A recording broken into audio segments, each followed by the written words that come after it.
Namaku Doni. Sejak SMP, aku bersahabat dengan Dimas. Kami tumbuh bersama di lingkungan yang sama, melewati masa remaja dengan cerita-cerita konyol, mimpi besar, dan janji persahabatan yang terasa tak akan pernah pudar. Dimas bukan hanya teman, dia seperti saudara yang tak pernah kumiliki. Karena itu, rumahnya pun terasa seperti rumah keduaku. Aku bebas keluar masuk tanpa perlu canggung. Ibunya selalu menyambutku dengan senyum hangat, seolah aku juga anaknya sendiri. Ayah Dimas bekerja di luar kota dan hanya pulang sebulan sekali. Rumah itu lebih sering diisi oleh Dimas dan ibunya. Dan di sanalah semua bermula. Ibu Dimas adalah sosok yang tenang dan penuh perhatian. Cara bicaranya lembut, sorot matanya teduh, dan sikapnya selalu hangat. Ia sering menanyakan kabarku, kuliahku, bahkan hal-hal kecil seperti apakah aku sudah makan atau belum. "Doni, kamu kelihatan capek. Jangan terlalu dipaksakan ya," katanya suatu sore saat aku membantu Dimas mengerjakan tugas. Kalimat sederhana itu terasa lebih dalam dari sekedar perhatian biasa. Namun saat itu, semuanya masih wajar, normal, tidak ada yang aneh. Kami sering makan malam bersama. Aku, Dimas, dan ibunya duduk di meja makan sambil bercanda. Ia sering tertawa mendengar cerita-cerita kami. Rumah itu selalu terasa hidup ketika aku datang. Aku tak pernah memikirkan hal lain. Sampai suatu hari, Dimas harus pergi keluar kota mengikuti kegiatan kampus selama 3 hari. Ia memintaku sesekali mengecek rumahnya, terutama karena ayahnya juga sedang tidak di rumah. "Titip ibu ya, Don, kalau ada apa-apa kabarin gue," ucap Dimas santai sebelum berangkat. Aku mengangguk tanpa beban. Hari pertama tak ada yang berbeda. Aku datang sore hari untuk memastikan semuanya baik-baik saja. Kami mengobrol sebentar, lalu aku pulang. Hari kedua, hujan turun deras sejak maghrib. Angin membuat suasana rumah terasa lebih sunyi dari biasanya. Aku datang lebih malam karena jalanan macet. Saat aku mengetuk pintu, hanya ada satu cahaya lampu ruang tamu yang menyala. Ia membuka pintu dengan senyum yang sama seperti biasanya. Tapi entah kenapa, malam itu terasa berbeda. Mungkin karena rumah terlalu sepi. Mungkin karena suara hujan membuat suasana jadi lebih hening. Atau mungkin karena untuk pertama kalinya, aku menyadari bahwa di rumah itu hanya ada kami berdua. Kami duduk di ruang tamu, berbincang ringan. Ia bercerita tentang kesibukan Dimas, tentang suaminya yang jarang pulang, tentang betapa cepatnya waktu berjalan. "Kadang rumah ini terasa kosong sekali kalau Dimas pergi," ucapnya pelan, menatap ke arah jendela yang diguyur hujan. Aku hanya mengangguk, tidak tahu harus berkata apa. Lampu sempat berkedip, lalu padam beberapa detik sebelum menyala kembali. Dalam jeda singkat itu, aku merasakan sesuatu yang aneh, perasaan yang tak pernah kurasakan sebelumnya. Ketika cahaya kembali menerangi ruangan, aku melihatnya berbeda. Bukan lagi hanya sebagai ibu sahabatku, melainkan sebagai seorang perempuan yang terlihat begitu kesepian. Dan malam itu, untuk pertama kalinya, aku merasa jantungku berdetak lebih cepat saat ia tersenyum padaku. Aku tak tahu saat itu bahwa satu malam hujan di rumah yang sepi akan mengubah segalanya. Karena dari sanalah, perasaan yang tak seharusnya mulai tumbuh, perlahan tanpa kusadari. Malam itu belum benar-benar berakhir ketika semuanya berubah. Hujan semakin deras. Angin membuat tirai jendela bergoyang pelan. Suasana rumah terasa begitu sunyi, hanya suara detak jam dan rintik hujan yang terdengar jelas. Aku seharusnya pamit pulang. Seharusnya. Tapi kakiku seperti enggan melangkah. "Doni, kamu gak keberatan temenin ibu ngobrol sebentar lagi?" tanyanya lembut. Aku mengangguk. Kesalahan pertamaku adalah bertahan lebih lama. Kami berbicara tentang hal-hal sederhana, tentang masa mudanya, tentang bagaimana dulu ia menikah di usia yang sangat muda, tentang mimpinya yang perlahan terkubur karena tanggung jawab. Matanya tampak berkaca-kaca. "Kadang ibu merasa tidak pernah benar-benar didengar," ucapnya lirih. Aku tak tahu harus berkata apa. Aku hanya mengatakan, "Saya dengerin kok, Bu." Kalimat itu membuatnya tersenyum. Namun, senyum itu berbeda dari biasanya. Ada kehangatan yang terlalu dalam. Tatapannya terlalu lama menempel di wajahku. Dan saat ia tanpa sadar menyentuh tanganku, hanya untuk menegaskan ceritanya, jantungku bergetar hebat. Sentuhan itu singkat, tapi dampaknya tidak. Aku menarik tanganku perlahan, mencoba tetap tenang. "Sudah malam, Bu. Mungkin saya pulang dulu." Ia menahan lenganku. "Sebentar saja." Nada suaranya tidak memaksa, tapi ada kesepian di sana yang membuatku ragu untuk menolak. Di kepalaku, suara Dimas bergema. Tawa kami, kenangan kami, semua terasa seperti peringatan. Namun di hadapanku, ada seorang perempuan yang terlihat rapuh. Dan aku, terlalu lemah untuk berdiri tegak. Lampu kembali berkedip karena petir menyambar di luar. Refleks, ia sedikit terkejut dan mendekat. Jarak kami kini terlalu dekat. Aku bisa merasakan hangat napasnya. "Terima kasih ya, Doni. Kamu selalu ada," bisiknya. Aku tahu ini salah. Sangat salah. Tapi ada bagian dalam diriku yang merasa dibutuhkan, diperhatikan, dianggap penting. Dan perasaan itu memabukkan. Malam itu, aku pulang dengan pikiran kacau. Sepanjang perjalanan, rasa bersalah menghantamku tanpa henti. Namun yang lebih menakutkan dari rasa bersalah adalah kenyataan bahwa aku menunggu pesan darinya. Dan benar saja, pukul 11 malam, ponselku berbunyi. "Sudah sampai rumah, Doni?" Pesan sederhana.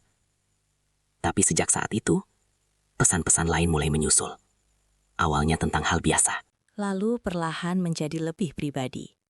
Ia mulai bercerita tentang kesepiannya lebih dalam, tentang suaminya yang semakin jarang pulang, tentang perasaannya yang tak lagi dianggap. Dan tanpa aku sadari, aku menjadi tempatnya bersandar.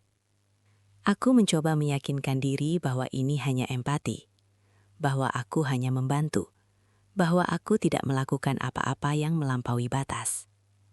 Namun, setiap kali notifikasi darinya muncul, jantungku berdetak lebih cepat. Dan aku sadar satu hal yang membuatku takut. Aku tidak hanya merasa kasihan padanya. Aku mulai menikmati kedekatan itu. Sementara Dimas, sahabatku sendiri, sama sekali tidak tahu bahwa perlahan aku sedang berdiri di tepi jurang yang bisa menghancurkan segalanya.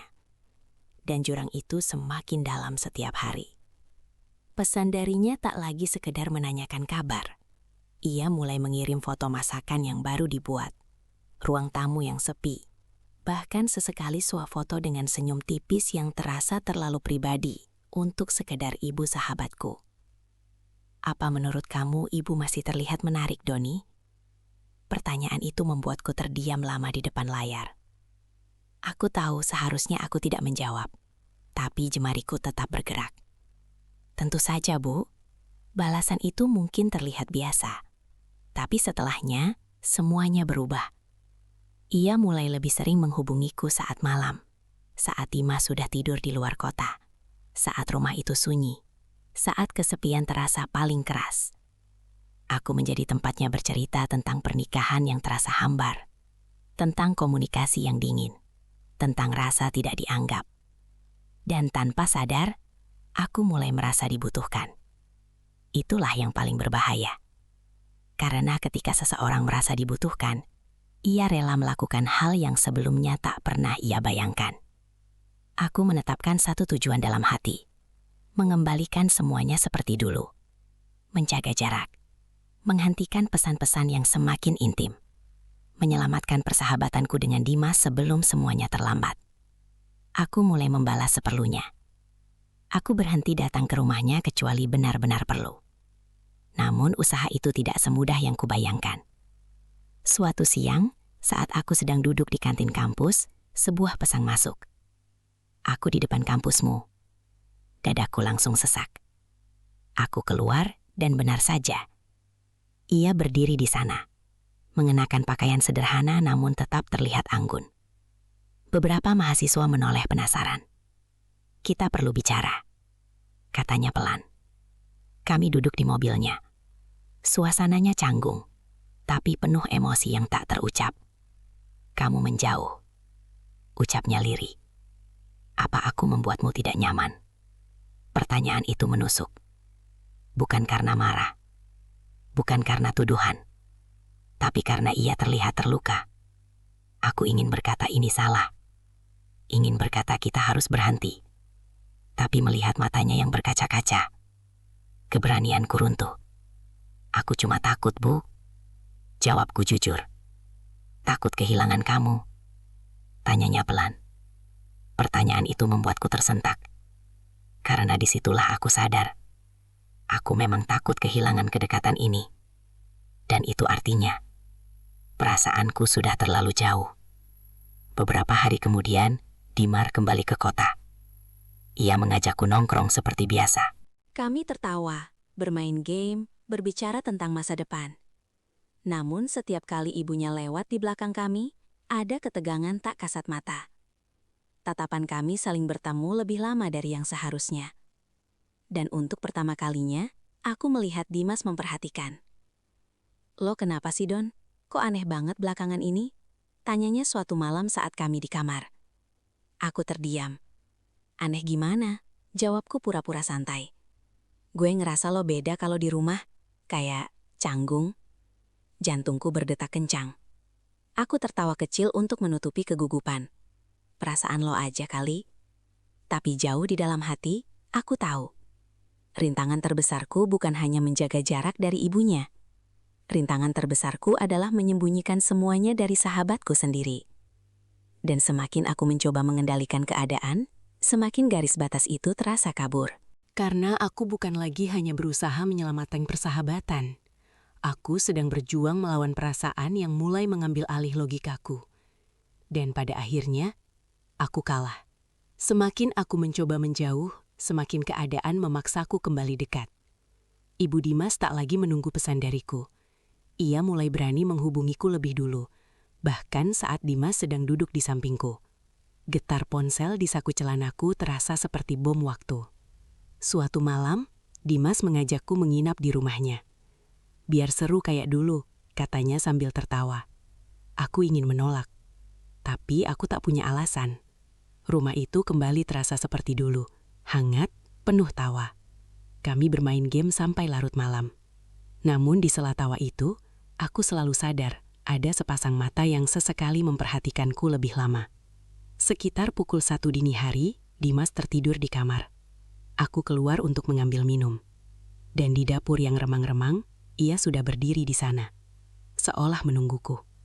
"Kita nggak bisa terus pura-pura seperti ini, Doni," bisiknya pelan. Suasana hening, hanya suara kulkas yang berdengung pelan. "Apa maksud ibu?" Suaraku serak. Ia melangkah lebih dekat. "Aku tahu kamu juga merasakan hal yang sama." Kalimat itu membuat pertahananku runtuh. Aku seharusnya pergi, seharusnya kembali ke kamar dan mengunci diri. Tapi kakiku terasa berat. "Aku nggak mau kehilangan kamu," lanjutnya. Dan sebelum logikaku sempat menyelamatkan keadaan, jarak itu benar-benar hilang. Detik itu terasa lambat, terlalu lambat. Namun suara pintu kamar terbuka menghantam kami seperti petir. "Doni?" Suara Dimas. Aku membeku. Ia berdiri beberapa langkah dari kami. Tatapannya bingung, lalu berubah menjadi sesuatu yang lebih gelap. "Apa yang kalian lakukan?" Dunia seperti berhenti berputar. Aku mundur 1 langkah. Ibu Dimas juga menjauh cepat. Tapi semuanya sudah terlambat. Jarak yang terlalu dekat barusan tak bisa dijelaskan dengan kata-kata biasa. "Lo salah paham," kataku terbata. "Gue salah paham." Suaranya meninggi. Tatapannya berpindah dari aku ke ibunya. Ada luka di sana. Dan untuk pertama kalinya, aku benar-benar melihat konsekuensi dari semua kebodohanku. Dimas bukan hanya sahabat yang marah. Ia anak yang melihat sesuatu yang tak seharusnya ia lihat. Apa yang sebenarnya terjadi? Suaranya bergetar. Aku tahu, ini momen penentuan. Berbohong dan berharap ia percaya, atau mengatakan kebenaran dan menghancurkan segalanya. Tak ada pilihan yang tidak menyakitkan. Dan untuk pertama kalinya dalam hidupku, aku menyadari bahwa 1 langkah salah bisa merusak 2 hubungan sekaligus. Aku menatap Dimas, lalu menunduk.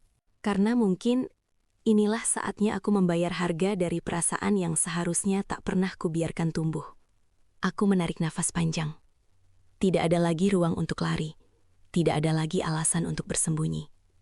"Gue yang salah," kataku akhirnya. Suaraku berat. "Semua ini salah gue." Dimas menatapku tak percaya. "Salah lo gimana? Jelasin." Aku menelan ludah. Gue terlalu dekat sama ibu. Harusnya gue tahu batas. Hening. Hening yang begitu menyakitkan. Tatapan Dimas beralih pada ibunya. "Ini benar?"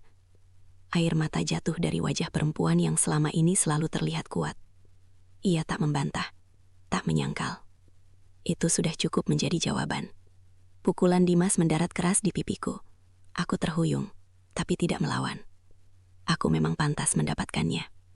"Lo sahabat gue, Don," teriaknya. "Gue percaya sama lo."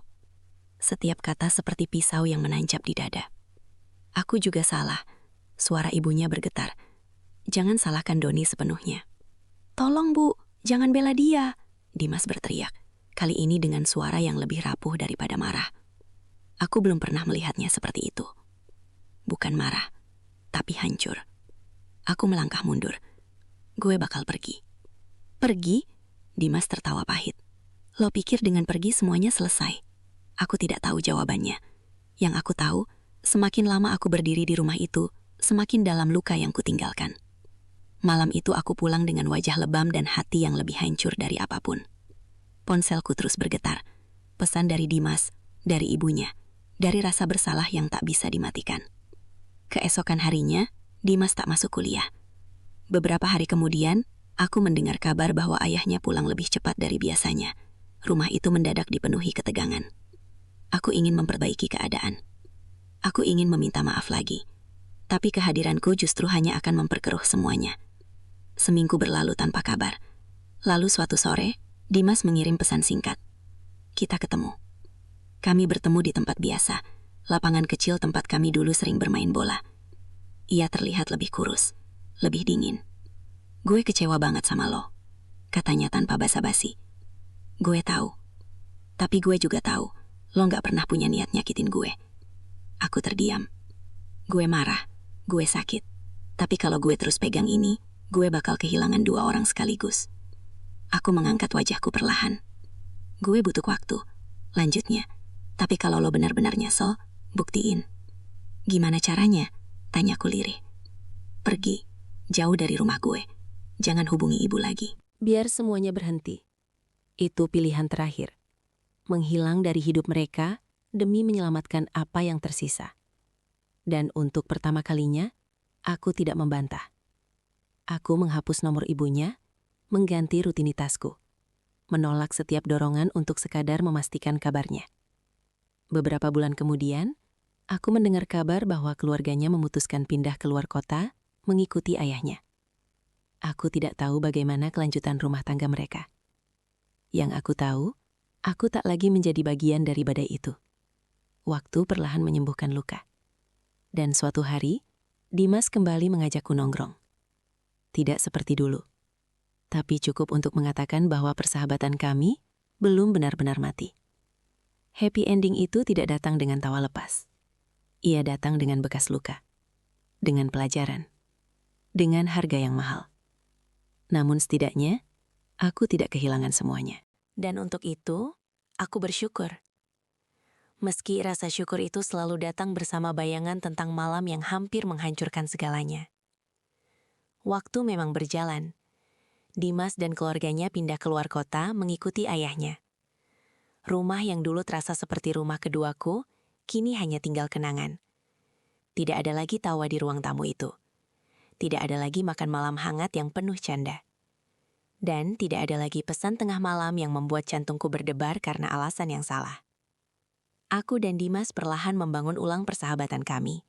Tidak semudah dulu, tidak sepolos dulu. Ada jarak tak kasat mata yang tak bisa benar-benar hilang. Tapi kami belajar menjadi dewasa. Suatu malam, saat kami duduk berdua di sebuah kafe sederhana, Dimas berkata pelan, "Lo tahu nggak yang paling bikin gue sakit?" Aku menggeleng. "Bukan karena lo dekat sama ibu gue, tapi karena gue hampir kehilangan sahabat gue sendiri." Kalimat itu membuat dadaku sesak. "Aku juga hampir kehilangan lo," jawabku jujur.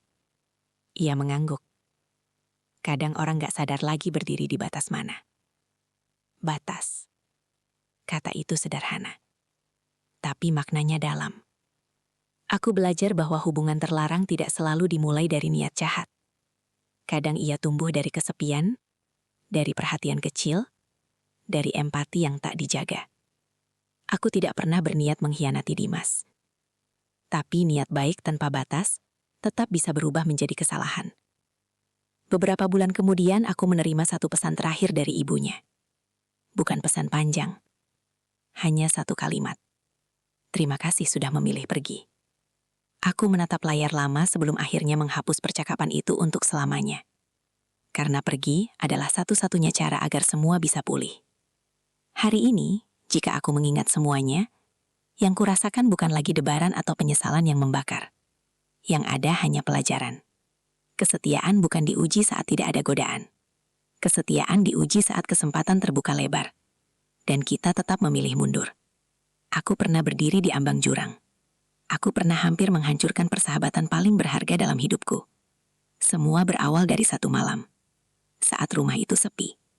Dan jika waktu bisa kuputar ulang, mungkin aku tetap akan berada di rumah itu malam itu. Tapi aku akan memilih pulang lebih cepat.